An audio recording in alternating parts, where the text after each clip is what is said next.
Hello, everyone. We're glad you're joining us today. My name is Alicia Edwards. I'm the Public Affairs Officer at the U.S. Consulate General in Osaka, Kobe. I'm delighted to welcome our special guests, Mr. Matt Sussman of the U.S. Educational Commission, which administers the Fulbright grants, and Yamada Masayoshi-san, who is a past Fulbright grant recipient and current PhD candidate in the Department of History at UCLA. Thank you to our audience for joining us today. Before we begin, I'd like to remind everyone that today's event is on the record and will be recorded. The presentations will be in English only. Following the opening remarks and presentations by our guest speakers, we will open the session for questions and answers. At any time during today's one-hour program, you can submit your questions in the Q&A box. You have the option to submit questions anonymously. We will start today's program with conducting audience polling. This helps us to understand who's in the audience today and your interest in graduate study in the United States.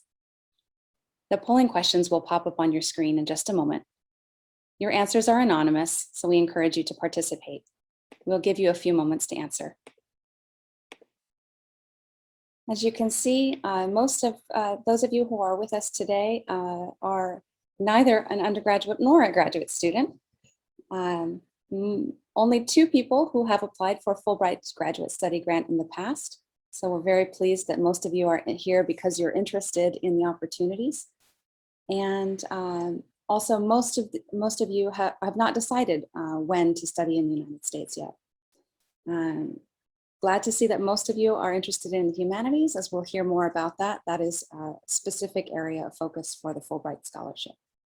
I'll stop sharing the polling. And now I would like to introduce Mr. Matt Sussman, who will give us an overview of the Fulbright program and explain the funding opportunities available to students from Japan for graduate studies at U.S. colleges and universities. Mr. Sussman, over to you. Thank you. Great. Thank you, Ms. Edwards. And I'll share my screen so that I can get my presentation ready. And hopefully everyone can see this clearly. So good afternoon, everyone. My name is Matt Sussman. I'm the Executive Director at Fulbright Japan. I'm so excited to talk with everybody today, especially all the people in the Kansai area. I'd like to say thank you to our colleagues at the U.S. Consulate General Osaka Kobe, and also to our alumni, Mr. Yamada, for joining us today to share about the Fulbright program. And the reason why I'm so excited is that I think the Fulbright is such a wonderful opportunity to further your career, have an interesting life experience. So even if you have a little interest, I want to strongly encourage you to give it a try, to get the information, and to seriously consider applying for Fulbright. So the Fulbright Japan mission is to promote mutual understanding between Japan and the United States through educational exchange. And Fulbright himself, who started the program in the late 1940s, this is what he said about the program. The Fulbright program aims to bring a little more knowledge, a little more reason, a little more compassion into world affairs, and thereby to increase the chance that nations will learn at least to live in peace and friendship. So we are trying to make relations between both of our countries very strong. And fortunately, the Fulbright program has close to 70 years of history between Japan and the United States. And our alumni and our activities have helped make great relations between both countries. So if you join the Fulbright program, you get to become a part of that history. Here's a photo of the history of the Fulbright program. There's a ship in Yokohama called the Hikawamaru, and many of the first Fulbrighters went on that ship. It took them about 2 weeks. They left from Yokohama and they went to Seattle, and then from Seattle they went on trains to different US universities. And here's a picture of some of the first Fulbrighters that went.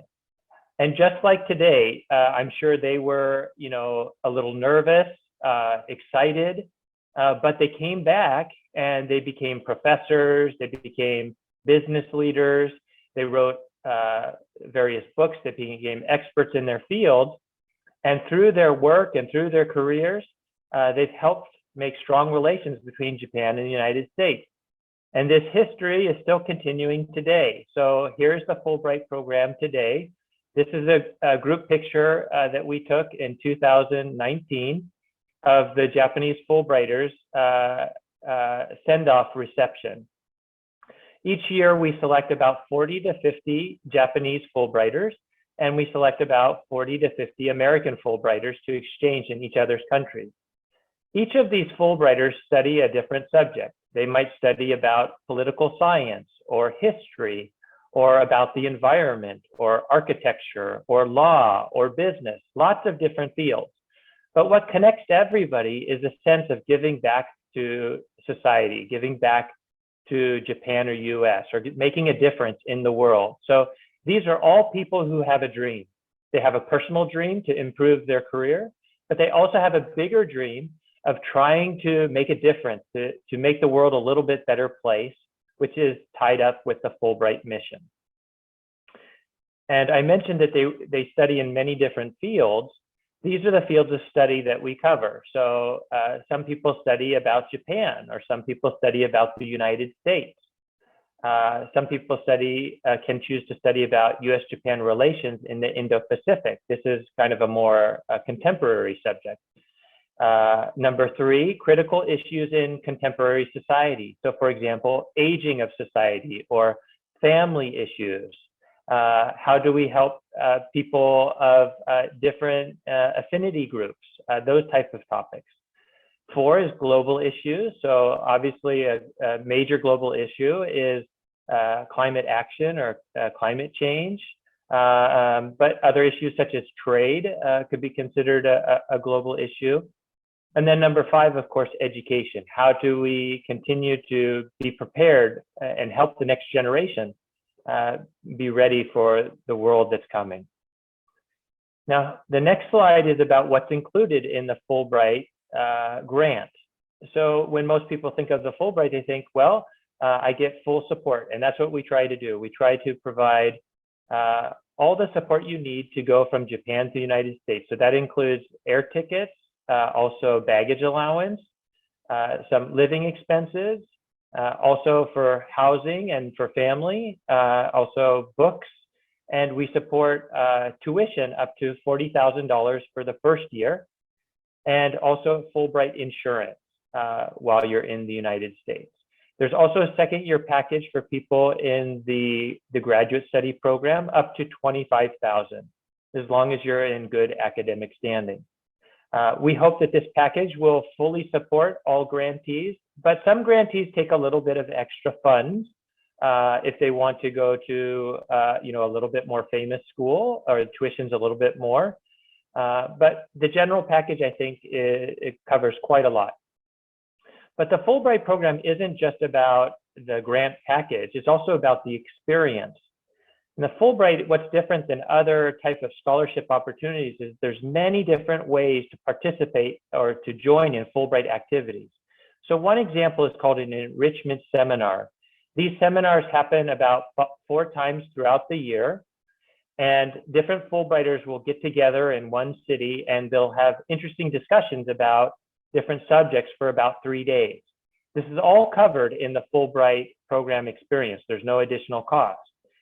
So some examples of past subjects that people cover, maybe democracy, maybe about social justice, perhaps about social ventures, maybe about different topics that are coming up in the news or in academia.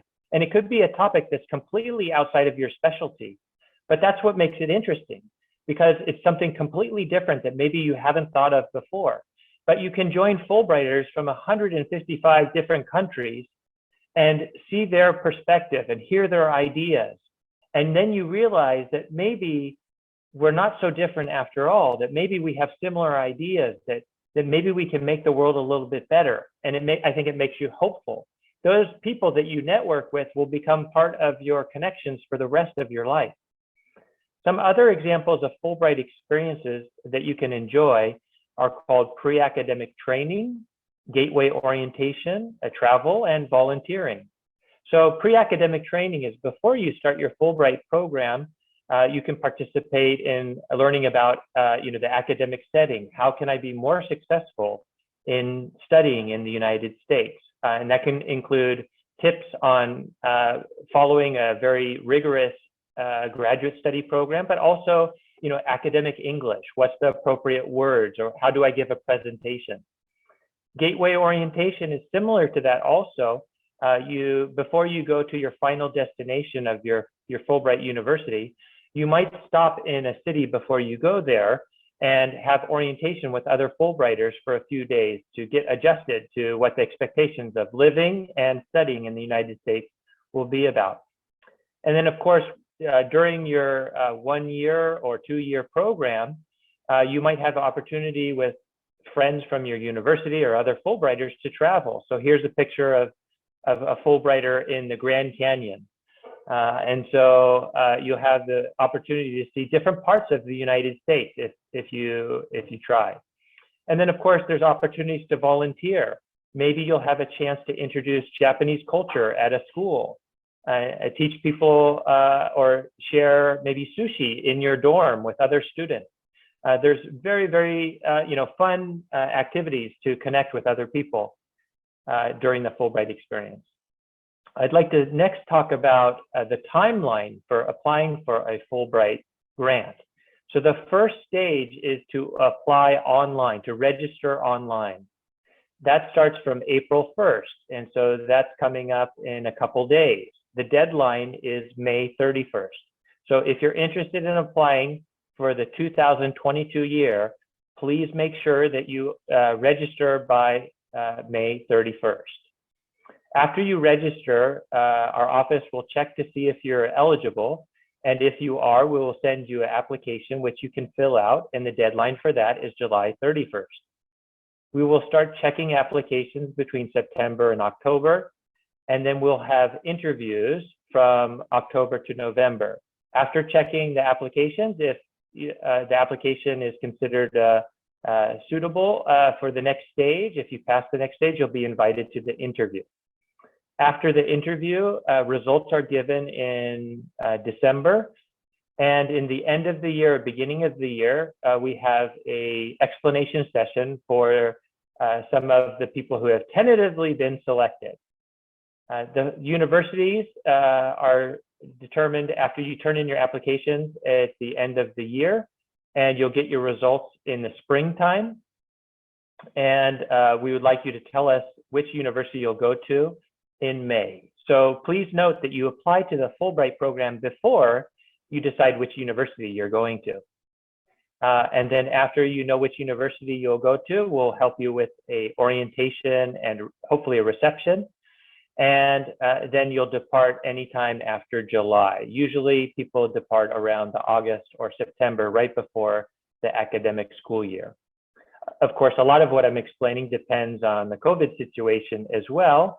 But I can assure you that we're still operating the Fulbright program. If it can't be done in person, then we'll do it online.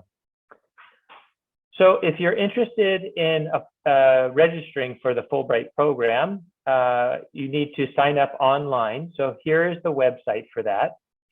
Please go to our website. You click on this page here, and then at the bottom, you scroll down to the bottom of the page, and you can click the button for registration.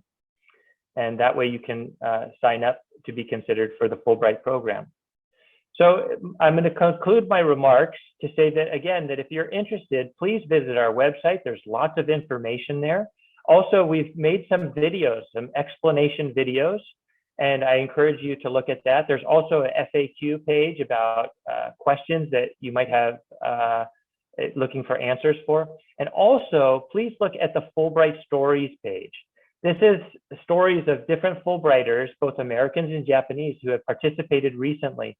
So you can see what they did during their experience. Where did they travel? Where did they volunteer? What university did they go to? What did they study? What was the experience like? Was it hard? Was it easy? Was it both? So you can learn a lot from other people's experience. So again, if you're interested, please apply for a Fulbright grant. Hopefully we'll see your application in the near future. Thank you. Thank you very much, Mr. Sussman. Now I'd like to introduce Mr. Masayoshi Yamada, a former Fulbrighter who is a PhD candidate in the Department of History at UCLA, where he specializes in the cultural history of the United States with an emphasis on jazz. I'd also like to remind and invite our participants that you can enter your questions at any time during the program at the bottom of your screen where it says Q&A. Thank you. Yamada-san, over to you. Dozo. Okay, thank you for having me in this session. And thanks everyone for tuning in on this busy Tuesday.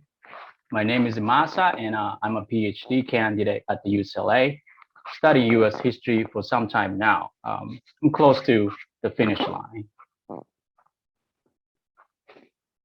Here's the outline of my presentation today. First, I will talk about why I applied for Fulbright, and then I will talk a bit about the application process with some tips, hopefully, and then I will conclude by sharing some of my experiences as a Fulbright recipient. So why apply for Fulbright? To explain it, I need to talk a little bit about how I became interested in US history and politics and decided to get the PhD in it. For the sake of time, I'll give a short 3-minute version because the long version will take at least 3 days. I don't have time for that. While in college, I studied abroad in New York City. And just to be clear, I did not officially study abroad through the university I was going to. I was not smart enough. I didn't even apply for it. Instead, I took some time off from studying and went to a language school in New York City by myself. And in New York, I had a chance to live with a Black family for almost a year. And that experience basically changed the course of my life. And we will still meet, on Thanksgiving every year, except last year. Before studying abroad, I never lived outside of Japan, nor have I ever read a single book. After living in New York, I began reading books on US history and politics, and I started to write my bachelor's thesis on the history of race relations in the US. And along the way, I read one book that really moved me a lot. It is called Your Mama's Dysfunctional by Robin D. Kelly. And basically that book made me want to continue study in graduate school. I then went to Doshisha University, got my master's in American Studies, and with a JSPS fellowship, which stands for Japan Society for the Promotion of Science. I was working on a PhD there, but the JSPS was only for 2 years, and I had to look for another way to sustain myself and my studies, basically. You know, it's the question that we always face as graduate students and junior scholars, you know, how am I going to make a living while studying and researching? And I knew back then that a PhD program in the US usually gives us a full funding package, so you can focus on study and not worry about economics. So I had 2 choices back then: apply to a PhD program in the United States or quit academia entirely. Then I said, let's apply first and see what happens. If I don't get accepted, then I'll quit. And this was when Fulbright came in. As a first step towards getting into a PhD program in the US, I applied for Fulbright. I will talk more about the benefits of Fulbright program, but I knew back then the Fulbright was a prestigious scholarship. And fortunately, I got the Fulbright and was accepted into the history PhD program at the UCLA. And luckily now, Professor Robin D. Kelly is my advisor. So it's kind of my dream coming true. What was the application process like? I would say I remember it was pretty simple and straightforward. Luckily, I knew some people that applied before, so I was able to get some advice from them. And it could be the piece of advice that I can give you, to contact someone who has applied for Fulbright and hear what they say about the program and application process. And 2 other pieces of advice that I would give you are: one, start taking TOEFL and possibly GRE as early as possible. This is not only for Fulbright, but also getting into a graduate school in the US in general, right? Some programs that I apply to had a minimum TOEFL score of 100, which is extremely high. And 2 times I got the 99 point. But I think this is also a common story. So not to suffer, started taking TOEFL as early as possible. And the last piece of advice to give you is, to get to know your potential recommenders, because ideally your recommenders know who you are and your work very well. So building a good relationship with them is also very important, I would say. Moving on, I'm gonna share some of my stories as a Fulbrighter. I think Fulbright has 3 main benefits, and these are economic, academic, and social. Because Fulbright gives you funding, it does reduce the economic burden of going to grad school. Even if your program might give you a full funding, having a Fulbright might free you from working as a teaching or research assistant. And then you can, of course, focus on studying. And if you apply for a master's program, I would say it's more difficult to secure funding. So having a Fulbright is a huge plus. Also, Fulbright is a globally recognized scholarship, and the combination of having academic credibility and being economically independent usually makes a difference in admissions. And that way you can maximize your chance of getting into grad school. In my case, I had one school telling me that I was accepted because I brought the Fulbright. So definitely apply. And last but not least, Fulbright gives us a social benefit. And I personally benefit a lot from this aspect. Because when you are in grad school in the US, you are too busy with assignments or teaching undergrads. If you are in a PhD program, there are always books to read, papers to write or grade. So there's little time to relax and make friends, especially outside of your own program. And the Fulbright gives us a great opportunity to get to know someone not in your program or not even in your school. And I'm going to spend the rest of my time talking about how I benefit personally from this aspect of the Fulbright.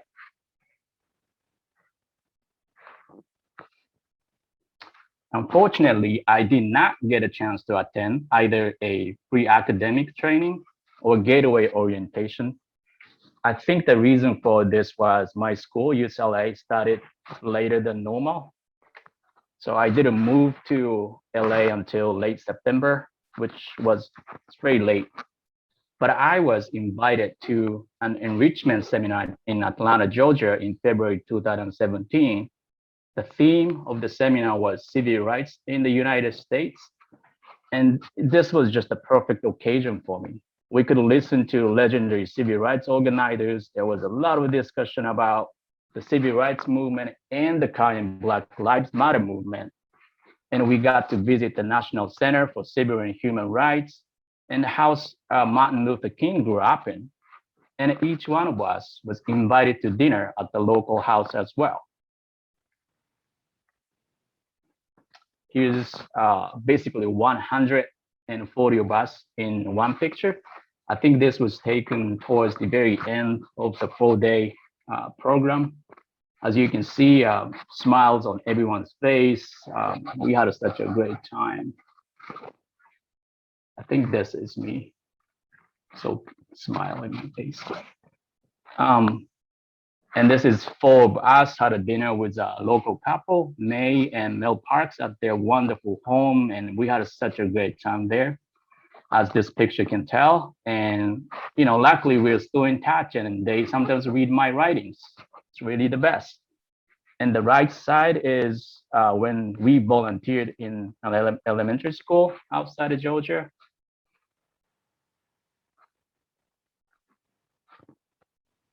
And I'm going to talk about enrichment programs. Besides these national enrichment seminars, each region organizes their own events locally. And I was part of the Southern California chapter. We have a lot of special social events every year: downtown LA tour, barbecues and potlucks, hiking, beautiful mountains in Santa Monica, visits to a homeless shelter, to the LA Times headquarters in Caltech, Rand, many, many more. And at the UCLA, there is this Fulbright coordinator. Her name is Ankar, and she's been organizing these events for some decades now, and occasionally invites us to her beautiful house. This picture is from 3 years ago, I believe. This is when I co-led downtown LA tour with Anne. This is myself, and this is Anne. You know, being the history program at the UCLA over the last years, I learned so much from my colleagues and professors about LA history and California history in more general. So I wanted to lead a downtown tour with Anne, and this was a successful occasion, I would say. And if anyone is interested in Los Angeles, besides Hollywood or Santa Monica, there is a great book called People's Guide to Los Angeles, and it's an amazing resource to have it. I organized this tour around that book, and it was so much fun. And this is at Anne's beautiful house on top of a hill. As you can see, the view from her house is stunning, and on a clear day, you can see the ocean.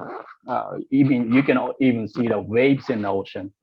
So it's such a great place. But the highlight came when we were invited to an NBA game. Once in a year, some of us, right, Fulbright recipients, if not all of us, are invited to a Golden State Warriors game. And these pictures are from January 2019, and it's me with Anne and Steve Kerr, who is the head coach of the Warriors.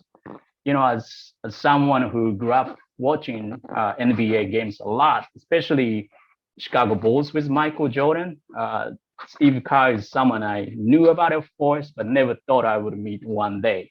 And this is, you know, another moment when another dream came true for me. And I don't know if you can see it, but there's a screen saying Emma Stone's in the house. We were so lucky to be invited to this game. It was so much fun. And this is basically the end of my presentation. I hope you have a better sense of how great Fulbright program is by now, and I'm happy to answer any question you might have in the Q&A. Thank you so much. Thank you so much, Masa-san. I really enjoyed seeing some of your pictures and hearing stories about your experience. Obviously, every Fulbrighter's experience will be different and unique depending on where they choose to study and the programs that are available to them in that area. But loved hearing your experience from Los Angeles. I'd like to move into the question and answer time now. We have received a couple of questions already, so I'll go ahead and start with the first one. This question is from an anonymous attendee, and it is, can you apply for and receive the Fulbright grant more than once? For example, once for a master's and again later for a PhD. Maybe Sussman-san, you'd like to take that one. Sure, my pleasure. Thank you for your question. Yes, it is possible. We've had people apply for 2 Fulbrights before, just as you described, perhaps for going for the graduate level and then maybe later as a researcher, as a professor. We don't usually have people apply for the same category 2 times. So if you want to go into start in a master's program and then go into the PhD, you might be able to just continue and the Fulbright support, visa support. But whether you do a master's or whether you do a PhD, the Fulbright support is primarily for the first 2 years. But we can give visa support for up to 5 years. So if you apply for a master's and then go for a PhD, then maybe you'll just continue on Fulbright visa support. But you can apply for a Fulbright, for example, master's or PhD course, and then later, when you become a professor, say 5 or years later, then you might consider applying for a researcher grant as well. So for example, Yamada-san is completing his PhD studies, but when he becomes a professor and maybe after 5 years of experience, he'll think, you know what, I really want to go back and connect with the US again. And he's eligible to apply for a researcher category. Thank you. Thank you very much. The next question we have is to provide a basic overview of the eligibility criteria for applying for graduate study grants, including if there is any age limit. Thank you. So I caught the age limit. There's no age limit for the Fulbright program. I would like to clarify that the Fulbright program is open to everybody and anybody. So sometimes I think in Japan, when I do these types of explanation sessions, people think that, oh, maybe Fulbright's only for a certain age group, like a young person or something like that. But that's not true. We have 13 different Fulbright programs, and each of those programs are different levels of people's career. So we have some people who are in their early 20s, and we have some people who join the Fulbright program in their early 70s. So there's a wide range of ages of people participating. But what we're trying to look for is, how is this experience going to benefit you and advance your career? And if you're given this opportunity, how are you going to use this to give back to society? Thank you very much. Part of the question was about the criteria for eligibility for applying for the program. Right. So the criteria is clearly listed up on our website. You would have to, be healthy. You would have to have Japanese citizenship. I think there's a few other conditions there, but not too many. Also, you'd have to have academic standing. You'd have to be able to be prepared to go into a master's or PhD program. Also, I think Yamada-san mentioned that there's an English requirement. For the Fulbright program, there's a TOEFL score of 80 is needed, which frankly isn't very high. To get into a US graduate program instead of the top programs, usually they require more than 100, just as Yamada-san said. So that was a great story, actually, when you said you got just 99. But I think that's a really good point. Probably you were like really frustrated, but I think that's what's required to be a Fulbrighter. And to be able to study abroad, you have to have that kind of gambaru spirit. You have to say, okay, I'm going to keep trying. I'm going to keep going until I get the score that I need to get. And that's true for Fulbright too. Maybe you apply and you won't get it the first time, but you can apply a second time, and you can apply a third time. Some people apply 3 times and then they get it. So I think that kind of perseverance, that gambaru spirit is needed for the Fulbright program and for study abroad. Thank you very much. The next question we've received is for Yamada-san, and it is, this anonymous person is curious about why you chose UCLA. Oh, well, I chose UCLA because of my advisor. It's the author of the book I read while in college, and I read his other books, Freedom Dreams, Race Rebels, so and so, and he basically was my hero in the field. I still read everything he writes, and every time I get inspired. So when I was deciding if I should just quit academia entirely or go into the US, why don't I just try the best option, my ideal option, and study with my hero? And I got accepted. So I chose UCLA. Not because of the location, but because of the advisor, or potential advisor at the time. Thank you for the question. Great, thank you for the answer. The next question we have is from Kyoko Okamoto, who wants to know if it's possible to take the IELTS or the IELTS test instead of the TOEFL. I'm checking on that right now. I believe it's only the TOEFL, but let me check, and then I'll reply on that one in a little bit. All right, thank you. The next question is about news for the Fulbright program. This question is, I heard about the new Mikitani grant. If I want to apply for that, what do I need to do? Is it reserved for a specific field of study or a specific university? Thank you for the question. And regarding the previous question about the IELTS test, yes, we do accept it, and it has to be the IELTS academic module. And regarding the Mikitani scholarship, there's no special process to apply for this. Thank you for noticing the announcement. On early February, February 3rd, Mr. Mikitani, the president of Rakuten, announced a very generous donation of 90 million yen to the Fulbright Japan program to support Japanese to study in the graduate study category that we're doing today for the explanation session for 3 years. So his generous donation will support about 5 to 6 Fulbrighters, just like Yamada-san, to have Fulbright experiences. And part of his story is that his father was a Fulbrighter.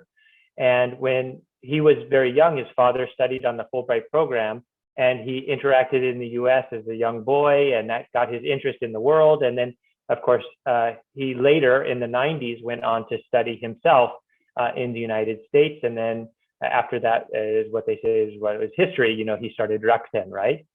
So a very generous donation from him is supporting the program. There's no special process to apply for the Mikitani grant, just apply for the usual way through the Fulbright program. Later, if you're selected for the Fulbright grant, we will discuss with Mr. Mikitani himself about which students he will want to support for 5 or 6 students for the next 3 years. So that's exciting. That's very exciting. I think I want to apply, but I don't think I'm eligible. The next question we have is from Akira Otsu. And the question is, after grantees complete the study in the United States, do most of them become university professors? Do you have any data of what happens to the grantees, the graduate grantees after participating? That's a great question. And occasionally we track this data, but as you know, Fulbrighters are living their lives. It's not always clear which direction everyone goes after the program. I should mention that when the Fulbright program ends, there is a return to country obligation. So joining the Fulbright program means that you have to return to your home country, so in this case, Japan, for at least 2 years before you can go back to the United States. If you want to go for a short trip or participate in a seminar for short travel, that's okay. But please understand that you cannot finish the Fulbright program and then immediately get a job in the United States. So you have to return to Japan and complete a 2-year time period. After the program, I think quite a lot of Fulbrighters aspire to become professors. We support a lot of people who have academic career goals, and many people who are studying in the PhD program are studying to become experts in their fields, and usually that takes them in the direction of academia. We also have many people in the professional career track, lawyers, doctors, and also business people who just go for master's programs and come back and continue their careers in companies. And so we have kind of two different types of careers that people are pursuing, kind of professional and academic. And we do track that. And you can see on the website as well, where there's a list of past Fulbrighters and what type of work they did before the program. And so if they were in a PhD program or academic track in Japan, you can guess that they probably continued in academic when they come back. And in some of the stories, we say what people have done after the program. Maybe Yamada-san could also talk about, his future plan, or perhaps if you know of any Fulbrighters that also participated in the program, what they did afterwards, if you remember it. Sure. Yes. So I knew some people who applied Fulbright before me, meaning they also went back to Japan before me, finishing the program, got the PhD. And yes, most of them became professors there. And hopefully, I can follow the path. But let's see what happens. You have that Gambaro spirit, I think. We have another question, which is also for you, Yamada-san. It's, how did you find Fulbrighters before your application? That's a great question. I was lucky enough to study professors who had applied for Fulbright before. And I also saw some of my old friends in grad school that applied for Fulbright, got it, went to the US. So at one point in graduate school, Fulbright was definitely on my mind. That's how I knew about Fulbright. Right. So I think that's an important point is to use your network. So maybe there's Fulbrighters already in your network, but you just don't know it. So you should probably talk to people and say, you know what, I'm thinking about studying in the United States. I heard about the Fulbright program. Do you know about this program? And maybe they'll say, you know what, this person was a Fulbrighter. You should talk to them. So you should probably talk to people about your dreams and then let people support you in that. And you might find out that there's Fulbrighters nearby you. There's over 10,000 Fulbrighters between Japan and the United States. So there's probably a good chance that there's a Fulbrighter in your network. Great tips. Thank you so much. The next question is a very common one, I think. How many applications are received each year and how many are selected? Meaning, how competitive is this program? Okay, I'm guessing this is a question for me. Yes. Okay, this is a question that we get very frequently, actually, but we don't disclose the numbers of applicants. And what I would like to emphasize that it's not really a system of, you know, how many people apply and how many people get accepted. Every year we select 40 to 50 people. But what's most important is that you communicate about what your career plan is and what your vision is, and that how that's going to help US-Japan relations, or how it's going to make the world a better place. If you have a good story, or if you have a good reason for going, you have a very good chance of getting a Fulbright scholarship to go to the US. I think that's the best way to look at that type of question. And if I may, I'd just like to add an additional explanation. There was a question earlier in the session. Somebody's asking about what if they wanted to go for a master's degree and then go on to a PhD later. I'd like to correct one part that I said, is that if you go for a master's on the Fulbright program, but later you want to go to a PhD, technically you would have to transfer your status to the university and continue on a PhD program, but you wouldn't technically be on the Fulbright program after that point. So that's a correction that I needed to make. I hope that's clear. Understood. Thank you. Let's see. We don't have any more questions from attendees. So if any of you out there do have additional questions, please enter them in the Q&A box. In the meantime, I'll ask another question that I think is probably of interest to everyone. What makes a successful applicant stand out? And I think Mr. Sussman, you're probably best placed to comment on this.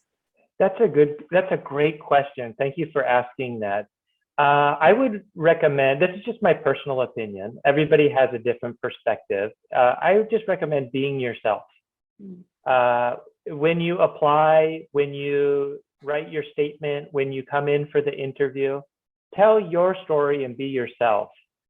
Don't try to make it more than, you don't need to be doing Nobel Prize research. We just want to support people who have a dream like Yamada-san had. He read a book. He had an excellent story. That's just a great example. He's so honest, so open. And I was really moved by your story. You know, you were quite honest in saying, you know, you didn't really have an academic, you know, dream earlier in your life, but you read a book and you had a study abroad experience and you interacted with another family. And then you started thinking differently and your perspective got wider. And then you started talking to people about what you wanted to do. And then you realized as you went further and further down your path that this is an opportunity for you. So hopefully when people apply for a Fulbright, they can tell us a story like that in your application. How is this going to help you? Why did you apply for the program? What is your future goal? How is that tied together? So if you can make a good story about how that all works together, it's very persuasive. So that's what I would recommend. Maybe Yamada-san has some advice as well.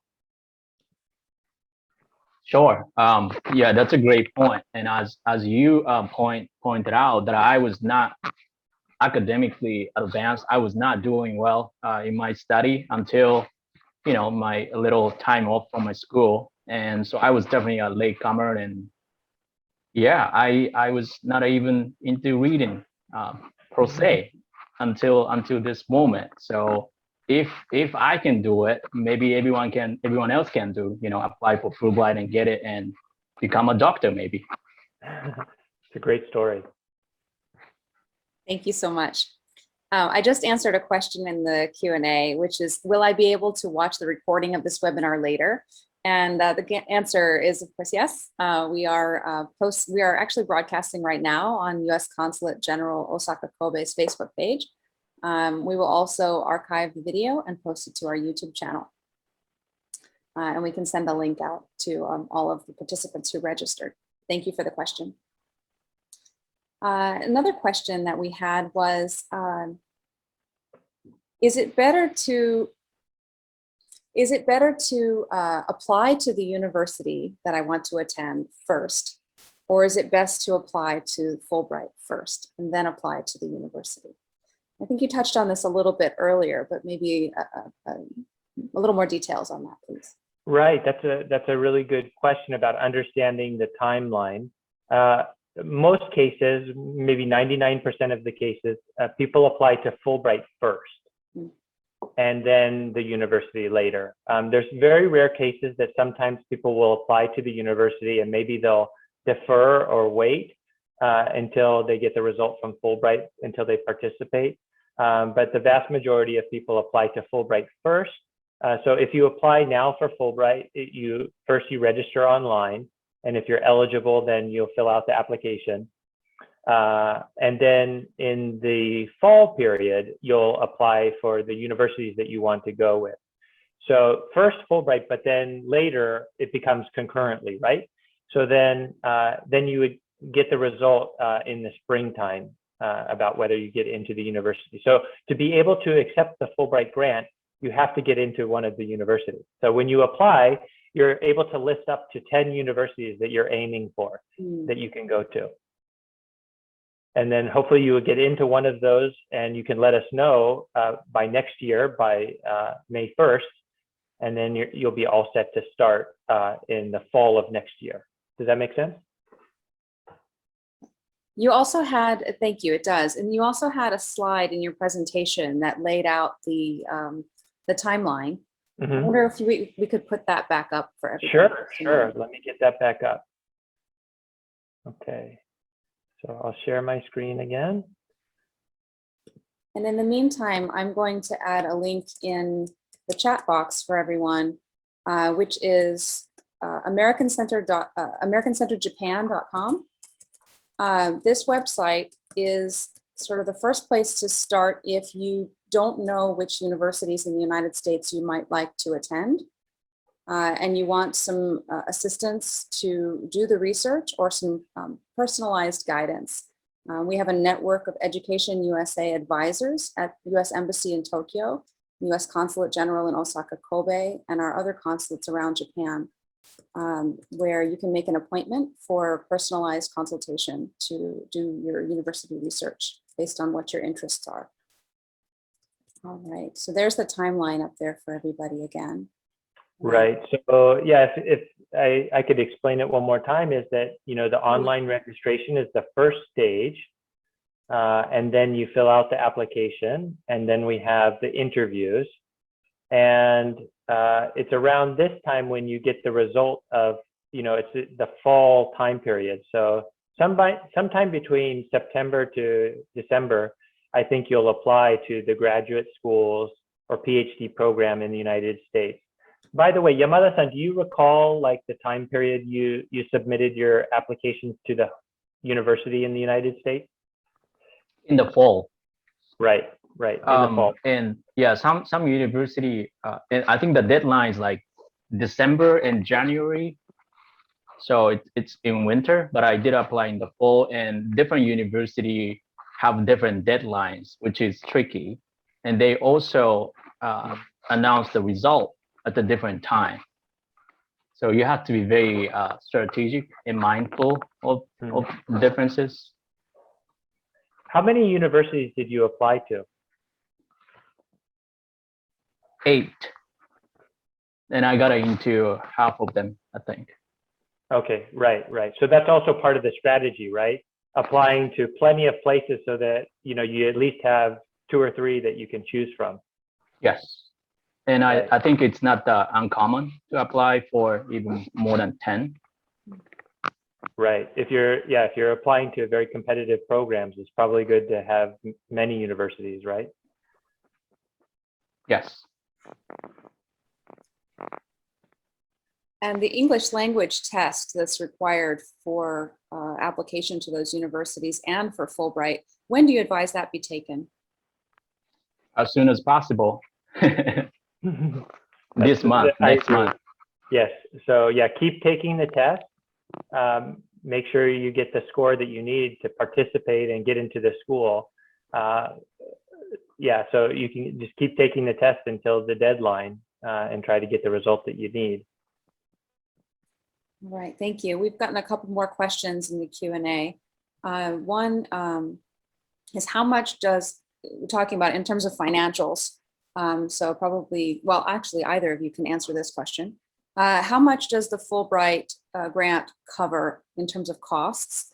Is it possible, let's see, where's my question? Is it possible to get other financial aid to supplement what the Fulbright grant doesn't cover? For example, working as a teaching assistant or something like that. Okay, so yeah, this is an important consideration of how do you finance your studies. With the Fulbright grant, we try to provide full support for living and studying in the United States. Sometimes grantees will get additional support from the host university. In the United States, they might offer additional financial aid, or maybe applicants or grantees will be applying to other scholarship organizations as well. If you apply to another fully supporting scholarship organization, then the applicant has to choose whether they want to take Fulbright or another one. You can't have double. But if it's another scholarship organization and they're giving a small amount, then we have to adjust depending on what the full financial expectations are for the program. But during the Fulbright program, the second year, we provide up to $25,000. And often in the second, third, fourth years, Fulbright grantees will take on teaching assistant or research assistant positions, which is quite common in academia, to kind of fully further support their financial needs. I'd like to ask Yamada-san, do you feel that Fulbright support was sufficient for you in the first year? In later years, did you do TAing or RAing positions? Yeah, I have worked as a TA for 2 years, but having a Fulbright definitely freed me from those working lot in my first year, and a part of the second year, I didn't have to TA because I was paid by Fulbright. And working as a teaching assistant or research assistant, you get to learn a lot of things about teaching, that aspect of university, but it also takes up a lot of time, energy.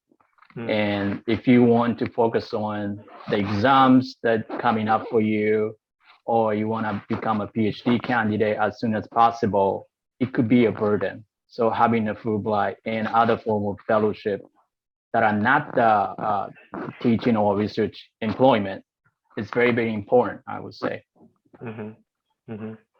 Yeah, it's a good question, because I think this is on the mind of many people to study abroad in the United States. While it seems exciting, there's also kind of a concern or a little bit of a fear of whether I can afford to do this, whether it's going to work out. Yamada-san, did you have that fear, and how did you overcome that? Like, because I think if you go to a PhD program in Japan, then it seems much more affordable. Going to the US seems like it might cost a lot. So I wonder how you handled that. Well, the fear I had was to teach American undergrads American history, and I'm not from there. And I remember in one seminar I took in my first year, a professor told me that your students would definitely challenge you, thinking the U.S. history belonged to them, not me.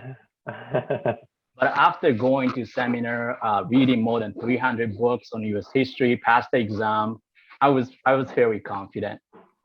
So yeah, study is the best way to overcome your fear. That's great. Thank you. That's amazing. I would like to take your course. Me too. Well, I think it's about time for us to wrap up. I want to thank the both of you for being with us today, and thank everybody who tuned in for asking such wonderful questions. I hope some of you are inspired to apply for the Fulbright grant for yourselves or recommend it to other students and scholars. Please do visit Fulbright.jp, the website, to see stories of other Fulbrighters, to find the timeline that Mr. Sussman referenced, to find the application materials and information, and to reach out if you have additional questions to the Japan-US Educational, Commission. So in addition to the Fulbright program, just as a reminder, the U.S. Embassy in Tokyo and our consulates do provide USA advising. This is on non-Fulbright related matters, such as finding a university, finding scholarship opportunities aside from this one. And we provide those consultations at no cost for students looking for advice. And you can find those resources at americancenterjapan.com. Lastly, I'd like to invite everyone to take a short event survey. Before that, Mr. Sussman, I want to turn to you. You have a point you'd like to make about the English test score. Yeah, thank you. So there was a question about, when do I take the English test score and when do I have to submit that? And I'd just like to clarify a little bit more about that. The test score needs to be after 2019, August 1st. So it has to be relatively recent. And the test scores have to be submitted to our commission by July 31st. Thank you. So by July 31st, if you intend to apply for this year for a program beginning next year. That's correct. Understood. Thank you. So here to conclude our program, I'd like to invite everyone to take a brief survey, which will pop up on your screen when this meeting concludes. And we appreciate you sharing your feedback with us. Lastly, we wish you success in all your future endeavors. And this concludes today's event. Thank you very much. Thank you, everyone. Have a good day. And we look forward to seeing your application soon. Thank you, Yamada-san. Thanks. Thank you. Good luck, everyone.